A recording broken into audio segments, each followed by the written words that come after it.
convoca es nuestra bandera argentina.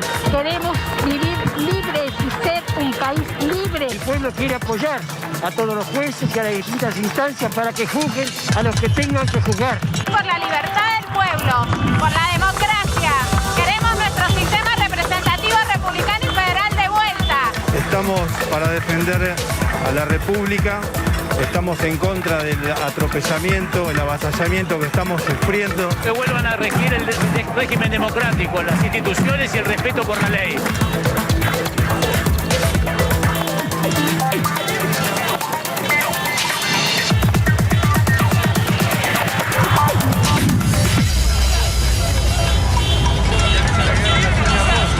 Muy bien. Fue muchísima la cantidad de gente que hubo, y no solamente en la capital federal.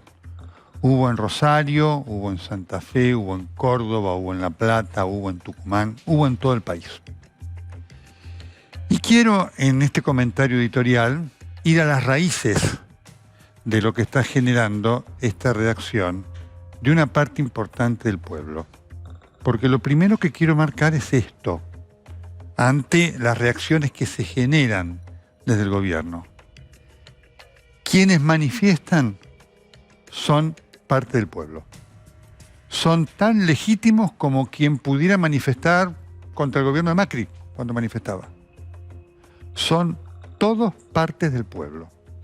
Y este es un punto muy importante para destacar y sobre todo para señalarle al poder. Porque el poder tiene una actitud no crítica de quienes manifiestan. ¿Qué significa no crítica? Puede decir, no estamos de acuerdo, no están de acuerdo con nosotros, pensamos distinto. Eso es válido. Eso es la democracia. Pero el poder no tiene esta actitud. Cuando digo el poder, digo el gobierno de Alberto Fernández. Ustedes recordarán que hace unos días, ante la última manifestación, el presidente, en lo que yo califiqué como una barrabasada, dijo, cuando termine la pandemia vamos a manifestar la gente de bien. Lo cual es un concepto profundamente, al margen de ser una barrabasada, profundamente antidemocrático. Porque decir eso significa calificar al otro como el mal. Y con el mal no hay ninguna posibilidad de discusión. Y de ninguna manera quienes piensan distinto pueden representar el mal. Siempre digo que hubiera sido, que hubieran dicho quienes son hoy oficialistas, si ante las muchas y muchas justas que hubo, manifestaciones contra el gobierno de Macri, Macri hubiera dicho ese es el mal. Entonces lo primero que quiero marcar es esto. Quienes se manifiestan son parte del pueblo argentino. Y es tan legítima su acción como la de cualquier otro. En tanto y en cuanto lo hagan con apego a las normas, cosa que aquí ocurrió. Este es el primer punto. El segundo punto tiene que ver con escuchar lo que era parte del reclamo. Y a mí me llamó la atención que en el medio de una semana económica muy mala, muy tomada por este tema del supercepo, del cual voy a hacer después una reflexión, el tema tenía que ver con un hecho clave desde un punto de vista republicano. ¿Cuál fue el hecho clave republicano en cuanto a su consideración? El desplazamiento de los jueces Bruglia, Bertuzzi y Castelli, que tienen, entre otras cosas, a su cargo la escandalosa causa de los cuadernos de Oscar Centeno, que fue la investigación periodística de Diego Cabot más importante en cuanto a que desnudó toda la trama de corrupción que se montó durante el kirchnerato. Esta remoción de estos jueces forma parte de la implementación de un plan. Porque lo que ha expuesto esta situación es claramente la consecución del plan de Cristina Fernández de Kirchner en su llegada al gobierno. ¿Cuál es el plan que llevó a Cristina Fernández de Kirchner a buscar el poder? De una manera astuta. Ella se dio cuenta que ella sola no ganaba. Necesitaba a alguien que le trajera los votos que le trajo más a algunos gobernadores. Y ahí estuvo Alberto Fernández. Para después una vez en el poder, comenzar a implementar este plan. El plan de Cristina Fernández de Kirchner consta de 3 elementos. Uno, la impunidad. Otro, la venganza. Y el tercero, la permanencia indefinida en el poder. En relación al plan de impunidad, hay 2 elementos que vienen ocurriendo. Uno es este que hemos visto, y el otro es el copamiento de la Corte Suprema de Justicia de la Nación. ¿Por qué? Porque Cristina Fernández de Kirchner sabe que a pesar de estas cosas, en algunas causas va a ser condenada. Es irremediable, porque las evidencias son tan contundentes que no hay juez que pueda evitarlas. Va a ser muy difícil para los que lo reemplacen a Bruglia, a Bertuzzi y a Castelli ignorar el cúmulo de pruebas que hay en esa causa, como va a ser muy difícil para otros jueces. Cristina sabe que en alguna de las 11 causas que tiene va a ser condenada. Por lo tanto, no le alcanza para esto ni con la remoción de estos jueces ni con la reforma judicial. ¿Qué necesita para eso? Necesita el copamiento de la Corte Suprema de Justicia de la Nación, que para eso está trabajando la Comisión Beraldi. ¿Qué es el copamiento de la Corte Suprema? Es aumentar el número de miembros de la Corte, como lo hizo Carlos Menem con el mismo objetivo, es decir, tapar la corrupción, para nombrar allí jueces afines. Así que desde el punto de vista de la impunidad, esas son las maniobras, son los pasos que va dando Cristina Fernández de Kirchner. Y como usted ve, los va dando aceleradamente, porque ella sabe que va a haber alguna condena para ella ocurriendo en el futuro no tan lejano. El segundo punto de Cristina Fernández de Kirchner tiene que ver con la venganza. La venganza, obviamente, busca ver cómo destruye a sus oponentes. ¿Cuál es el oponente más importante que ahora tiene? Perdón, para Cristina no son oponentes, son enemigos. Y esa es una categoría incompatible con el concepto de convivencia democrática. El objetivo de Cristina Fernández de Kirchner hoy, más allá de Macri, es Horacio Rodríguez Larreta. ¿Por qué? Porque Horacio Rodríguez Larreta tiene una posición de poder importante.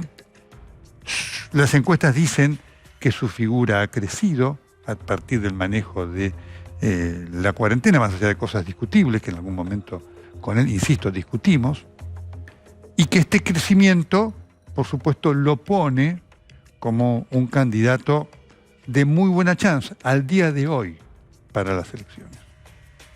Por lo tanto, Cristina Fernández de Kirchner necesita destruirlo, Horacio Rodríguez Larreta. ¿Cómo va a hacerlo?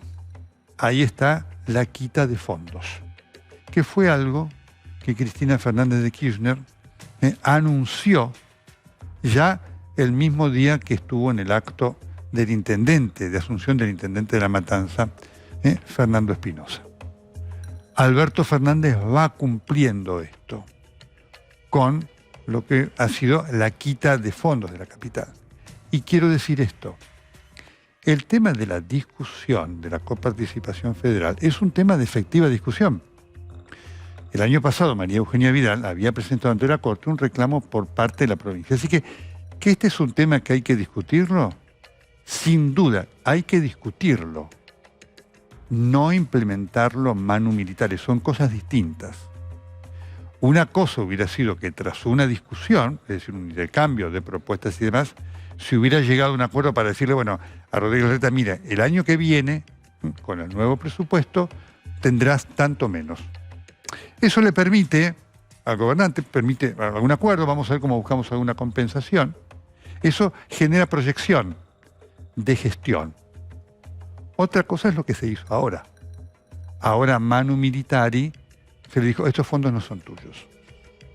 Y, por supuesto, hay un daño a la gestión, claro, en cosas muy concretas, que tiene que ver con la policía, la contratación del personal policial, los sueldos del policía, y si se concreta esta quita aún mayor de fondos, habrá problemas con, por ejemplo, el equipamiento de salud, el pago del personal de salud. Tiene un efecto no solamente político, sino un efecto concreto. Y esto es producto de lo que busca Cristina Fernández de Kirchner. El segundo plan, la venganza.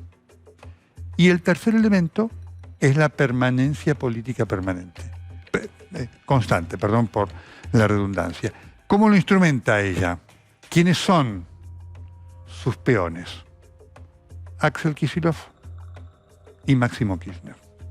Por eso están los fondos a la provincia de Buenos Aires, cosa que ha generado en forma bastante subterránea, porque claro, son gobernadores del peronismo, la bronca de muchos gobernadores del peronismo, que dicen, ¿y por qué a él sí y a nosotros no? Así que estamos en la implementación de este plan, que genera en relación al gobierno de Alberto Fernández, primero una gran decepción por parte de muchos de los que los votaron, como también por muchos que no lo votaron y dijeron, bueno, al fin vendrá alguien que nos saque de la polarización Cristina-Macri. Esta situación de Alberto Fernández de sumisión a la presidenta, es decir, de obediencia debida, me hace acordar algo que aquí yo bauticé durante la primera presidencia de Cristina Fernández de Kirchner, cuando vivía Néstor Kirchner, como la figura del expresidente en funciones. Es decir, durante la vida de Néstor Kirchner, mientras Kirchner estaba vivo, Cristina obedecía lo que Néstor Kirchner determinaba. La 125 fue creación de Cristina y tantas otras cosas. Por eso hablábamos nosotros de la figura del expresidente en funciones. Quien determinaba la estrategia y el rumbo de aquel gobierno era Néstor Kirchner. Y Cristina ejecutaba. Con alguna cosa, menor, que ella decía. Uno de los testigos de eso, y que lo contaba una vez que dejó el poder, fue Alberto Fernández.